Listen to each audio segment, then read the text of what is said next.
Y Evangelina, en realidad vamos a hablar de otras cosas también en nuestro programa del día de hoy.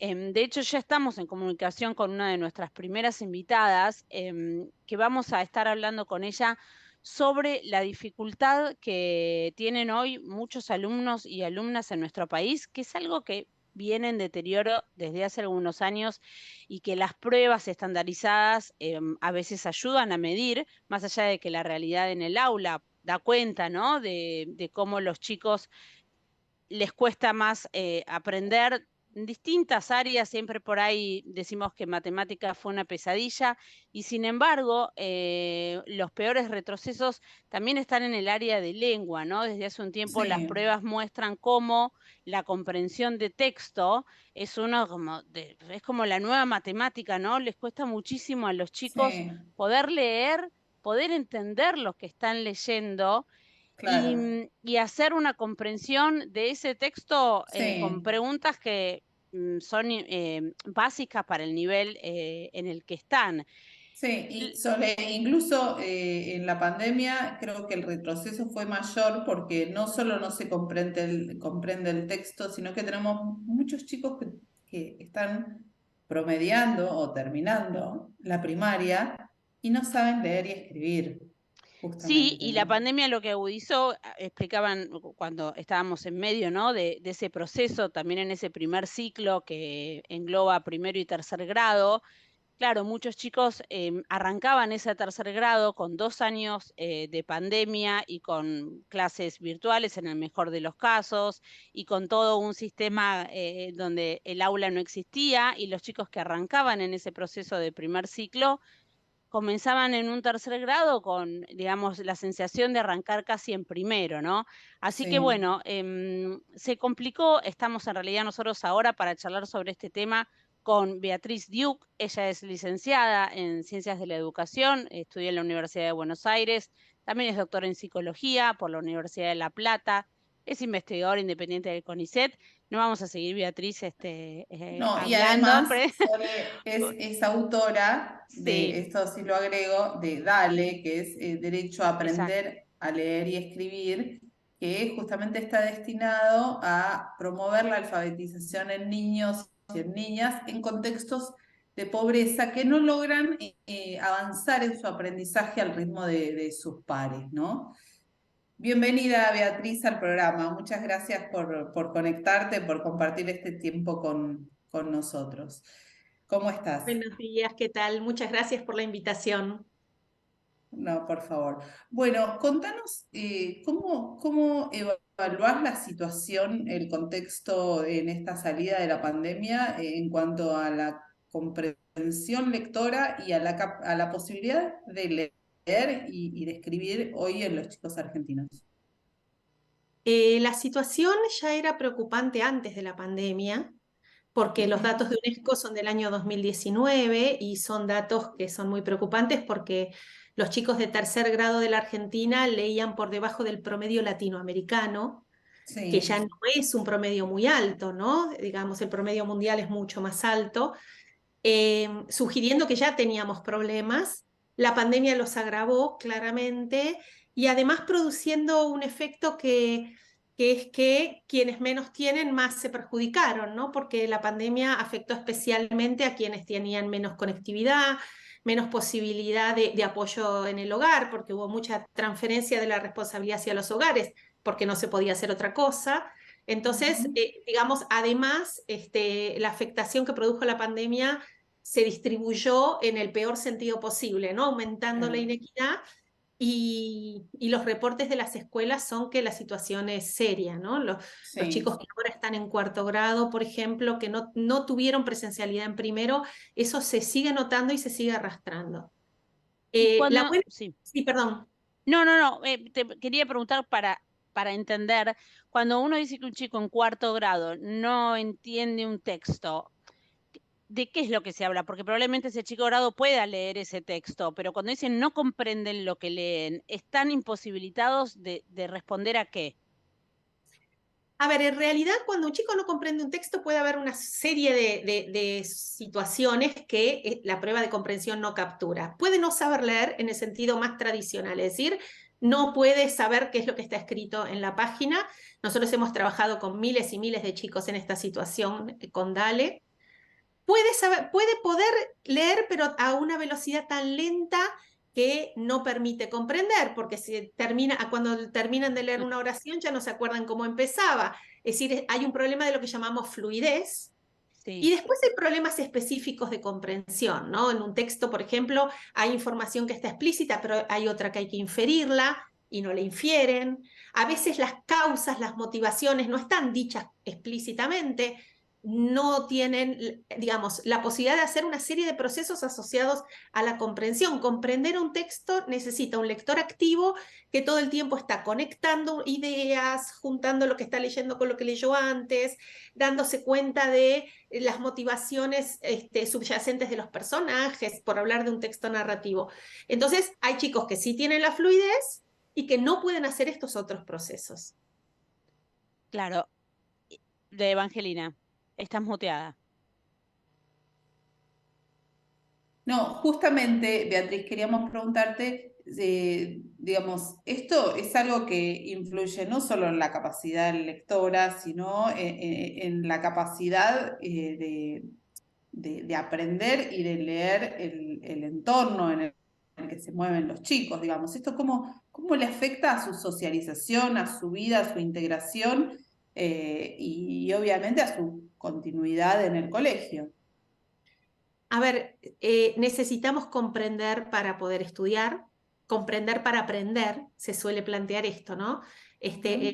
Si uno no comprende, la información que se presenta a través de los textos no se aprende, entonces es muy limitante en términos de la posibilidad de comprender ideas complejas que vienen por escrito.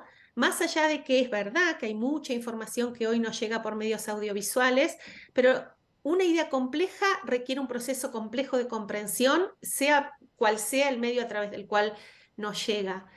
Entender, además, el proceso de alfabetización cuando está bien planteado y cuando es amplio, implica, por ejemplo, entender que hay que buscar fuentes diversas para una información. Si yo no sé hacer esto, soy presa de las redes y de información poco confiable que me llega. En este mundo, la buena alfabetización, la alfabetización completa en el sentido de procesos de comprensión y poder asimilar información compleja, es vital, porque si no, uno termina aceptando cosas, información poco confiable, ¿no? Claro. ¿Y cómo se trabaja, Beatriz? Bueno, vos nos contarás desde Dale, para de alguna manera como volver a subir al tren a estos chicos que de alguna manera se van cayendo y me imagino que obviamente a los sectores más vulnerables hay una afectación mayor, pero obviamente esto está extendido en todos los estratos sociales, ¿no? Hay como una disminución en la capacidad de comprensión y también de atención, ¿no? ¿Cómo se trabaja? ¿Cómo se vuelve a subir al tren a estos chicos? La realidad es que lo que hemos mostrado en DAL es que no es tan difícil. Ujú. Esto es lo interesante de este tema. No Sí, es tan complicado volver a poner estos procesos en marcha. Lo que sí, pasa es que durante muchas décadas hubo dos procesos que a mí me preocupan en la Argentina. Uno, una cierta desestimación de la enseñanza sistemática, ¿no? Es decir, sí, con una idea de que si sos sistemática y planificás y te organizás no vas a ser creativa, cuando no es así. Al contrario, claro, digamos, si yo tengo bien planificada mi enseñanza, estoy mucho más abierta a la espontaneidad porque total después puedo volver. Después puedo perfectamente seguir el camino. Ahora, si yo estoy todo el tiempo improvisando, el proceso se desarma. Entonces, hubo como una idea de que la maestra que planifica mucho improvisa, no improvisa, no es creativa, no promueve la reflexividad. Y esta contradicción hizo mucho daño, porque entonces es como que si es un método para enseñar a leer y escribir, sos tradicional, sos conservadora, sos rígida, y esto no es así, digamos, ¿no? La escuela claro, tradicional era sistemática y rígida también. Nosotros necesitamos una escuela que sea sistemática, pero no rígida, y eso es perfectamente posible. claro. Nosotros en DALE una y otra vez hemos encontrado que chicos de 12, 13, 14 años que no podían leer y escribir una palabra, en Sí, 25 encuentros de 20 minutos cada uno, es decir, unas 8 horas de trabajo distribuidas en el tiempo, obviamente, arrancaban.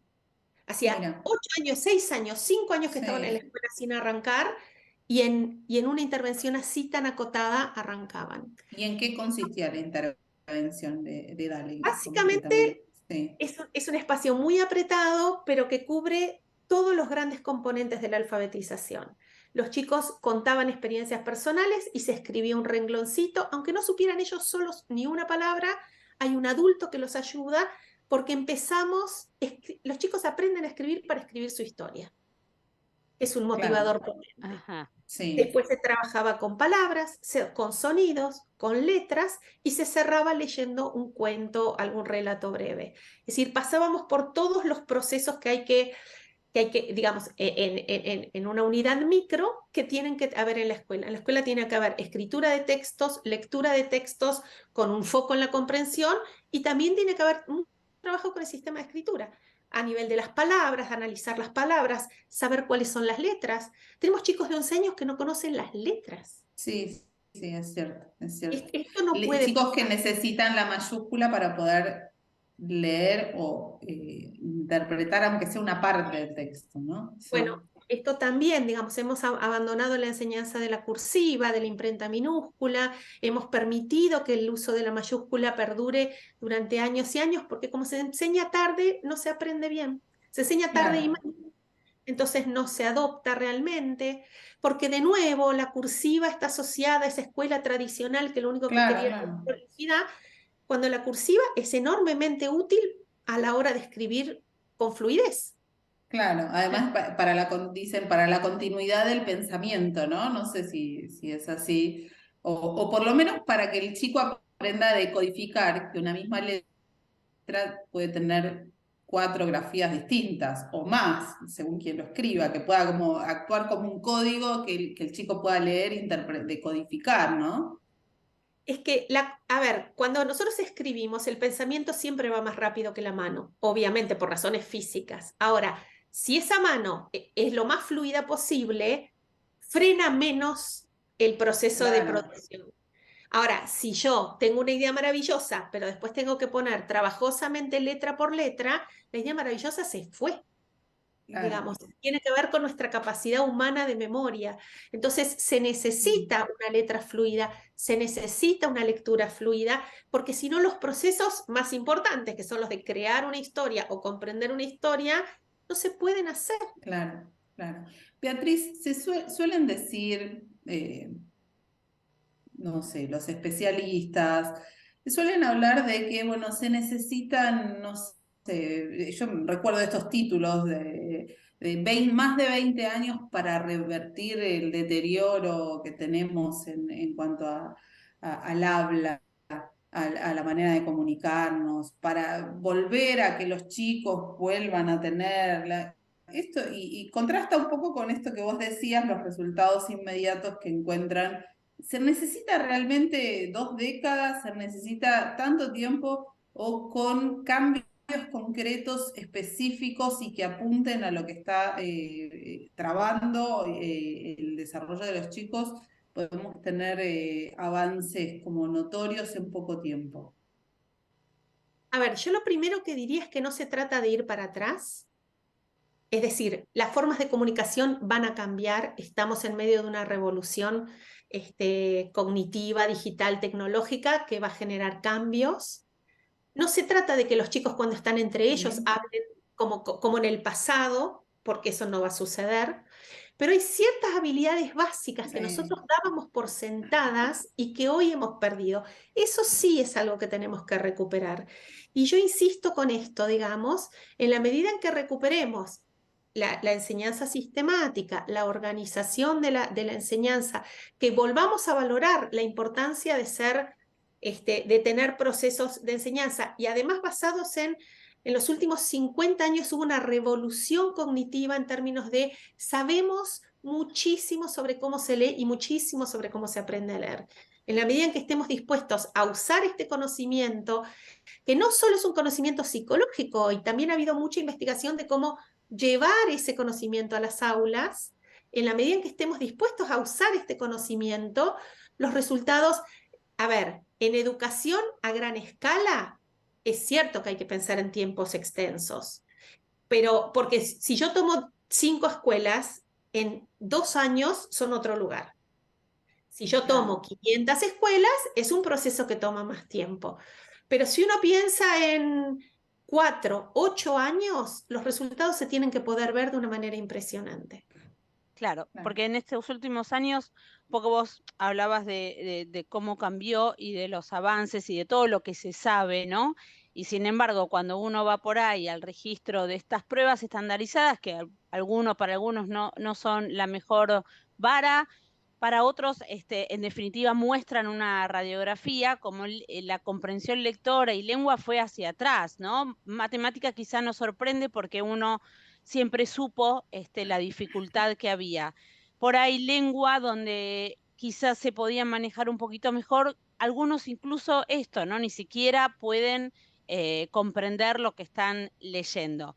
Por otro lado, constantemente, ¿no? Leía una información sobre una empresa que trabaja en desarrollos de inteligencia artificial y la CEO de esta empresa decía, ¿no? Con mucha satisfacción, no nos confundamos, esta herramienta quizás sirve para ser mucho más productivos, para ser más creativos, porque lo que la inteligencia artificial con este chat me permite es no tener que hacer todo eso que me lleva mucho tiempo, que es tedioso, y mencionaba, entre otras cosas, redactar informes, mails, un montón de cuestiones, claro, que se dan por hecho. Y sin embargo, si volvemos a esta conversación, claro, no es que dejamos de hacer cosas que son aburridas, sino que ni siquiera son cosas que hoy muchos de los adolescentes pueden hacer, ¿no? Hay como una contradicción muy fuerte en ese sentido.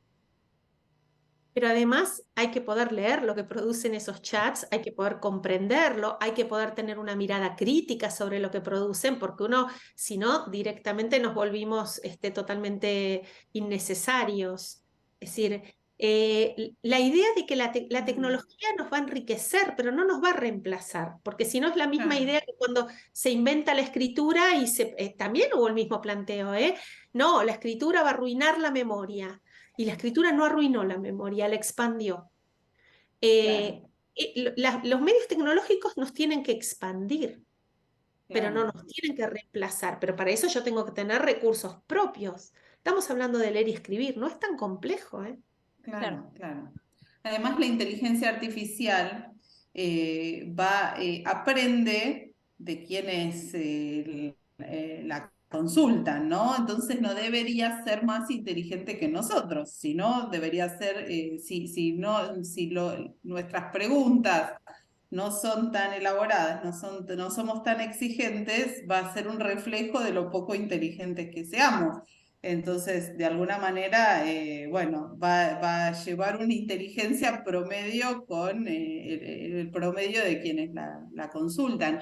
Obviamente, bueno, y en estos días, bueno, se conoció, digamos, el peligro y el miedo de la inteligencia artificial tiene que ver con este rápido desplazamiento de muchas personas en puestos de trabajo sin dar la posibilidad de la reconversión que va a requerir, pero en todos los ámbitos se va a requerir que nos ayornemos y que nos adaptemos a estas nuevas reglas de juego, ¿no? Sí, acá hay procesos que exceden absolutamente la alfabetización y que tienen que ver bueno, cómo organizamos las sociedades. Yo leí hace no mucho una nota que en el New York Times sacó Noam Chomsky explicando todo lo que la inteligencia artificial nunca va a hacer y que los seres humanos podemos. La recomiendo para quienes estén muy asustados. Muy interesante. Bueno, entre una de esas cuestiones hablábamos y lo traía con Sole, algo que no puede ser, o sea, la inteligencia artificial no puede lograr lo que Charlie García dice, la inocencia artificial. O sea, puede intentar ser más inteligente que nosotros, pero no puede ser deliberadamente inocente. Esta es una capacidad que todavía está reservada a los humanos. Entonces, bueno, digo, así como esto, muchas otras cuestiones. Sí, absolutamente, digamos, es un tema que se ha vuelto muy candente y me parece que es importante leer a los que saben mucho sobre este tema que algunos se están alertando seriamente y creo que hay que escucharlos, y otros están diciendo, pero ojo, no, no nos volvimos prescindibles. Me Totalmente. parece que hay que con serenidad escuchar los dos planteos, ¿no? Tal cual. Dale la última, Beatriz, dale. ¿Hay algo que, digamos, se puede hacer en las escuelas, desde los lugares, desde las casas? ¿Cómo es la intervención? Y digo, ¿cómo puede ser multiplicada? Si hay alguna chance, ¿no? De contarle a la gente. A ver, lo que nosotros hicimos, los materiales de DALE están en la página Ajá, www.propuestadale.com, son de libre disponibilidad, cualquiera los puede descargar y usar, y nosotros damos cursos virtuales para quienes quieran implementarlo en el espacio en el que sea, digamos, ¿no? Para, como una manera de, digamos, nosotros no trabajamos directamente con chicos, formamos a gente que está trabajando con los chicos para que tenga esta herramienta. Esa es un poco la idea que tenemos porque nos parece que, bueno, que en su totalidad o parcialmente o para distintas situaciones puede resultar útil. bien, genial. Muy bien. Muchísimas gracias, Beatriz, por esta Muchas gracias a comunicación, por el trabajo que hacen, de mucha utilidad en este tiempo y una herramienta fundamental para muchos docentes, incluso para muchos padres. Muchas gracias, Beatriz. Muchísimas gracias a ustedes. Un abrazo. Muy bien. Hasta luego.